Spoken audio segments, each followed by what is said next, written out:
Hello, this is video 3 in my series on how banning firearms in Canada is unconstitutional. The right of self-defense is universally accepted and acknowledged. Included in that right is the right to stand your ground and the Castle Doctrine.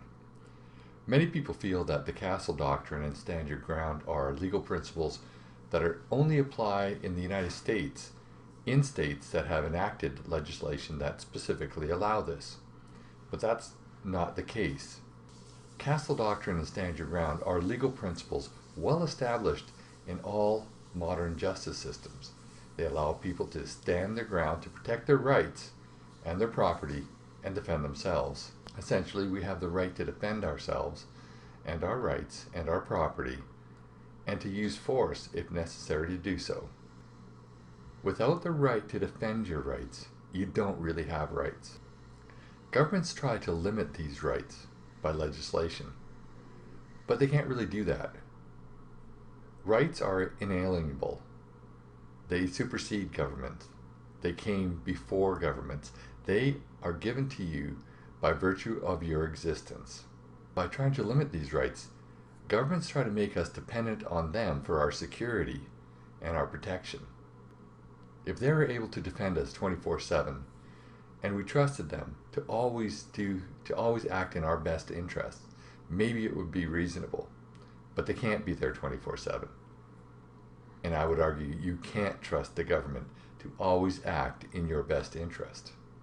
Because the police cannot be with you 24/7, it's unreasonable for you to give up your ability to defend yourself.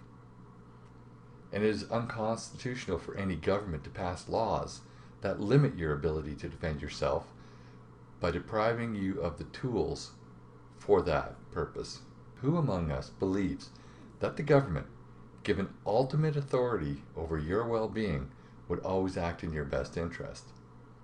If you answer yes, I would invite you to study history, particularly the history just prior to World War II in Europe and in Austria.